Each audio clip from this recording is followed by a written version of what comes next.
Hello, আসসালামু আলাইকুম। আগে স্ক্রিনে ভিডিওটা দেখুন, তারপর আপনাদের সাথে আমি কথা বলতেছি। Korang tengoklah apa নিচে jadi দেখুন। kat KLCC. Abang bayar punya PN. Dia ingat ni swimming pool ke apa? Suka-suka je nak berenang kat dalam tu. Warga asing ni kan, bila dia kat negara kita, dia suka buat benda তো yang aneh. এখানে বলা হচ্ছে যে আমাদের বাংলাদেশের ওয়ার্গা আসেং, মানে যারা না ফরেনার এখানে আসে আর কি, যারা এখানে ফরেনার আইসে আর কি মালয়েশিয়া কাজ করার জন্য, তারা বিভিন্ন ধরনের আকাম করে থাকে। যেমন এটা কিন্তু প্রায় অনেক অনেক আগের ভিডিও এই জিনিসটা। আমাদের বাংলাদেশের প্রবাসীটা, সে মালয়েশিয়া পেট্রোনাস টুইন টাওয়ারের সামনে, আপনারা যারা প্রবাসীতে থাকেন তারা তো অবশ্যই জানেন পেট্রোনাস টুইন টাওয়ারের পিছনে একটা সুইমিং পুলের মতন সিস্টেম আছে, কিন্তু এটার ভিতরে যাওয়ার নিষেধ, এখানে যাওয়ার নিষেধ।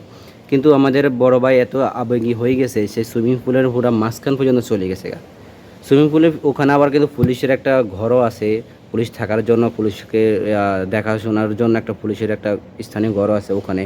তো ওরা দেখাশোনা করে, তো পুলিশ দেখার পর তারপর তাকে ধরছে আর কি। তো সকল প্রবাসীর ভাইকে আমি বলি, এরকম করবেন না, ঠিক আছে? আপনারা ওখানে যাবেন, ছবি তুলবেন, আনন্দ করবেন, আনন্দ মুহূর্ত কাটাবেন, ভালো। কিন্তু বেশি আবেগী হইয়া ভালো ছবি তোলার জন্য একটু ভিতরে চলে যাবেন, একটু আকাম করে ফেলাবেন, এটা এটা ভালো না।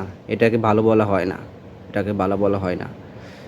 বিশেষ করে প্রবাসীরা যারা একটু বুঝে কম, অনেক প্রবাসী বুঝে কম, কারণ এরা কি বলবো, পড়াশোনা অথবা কি কম আছে মনে হয়, ওইদিকে যাওয়াটা একবারে ভালো না, ঠিক আছে? আপনারা যাইবেন পেট্রোনাস টুইন টাওয়ারের সামনে আছে, সামনেও ঝর্ণা আছে, আবার ঝর্ণার ভিতর যাওয়ার চেষ্টা করবেন না, ঝর্ণার বাইরে থেকে ছবি তোলার চেষ্টা করবেন।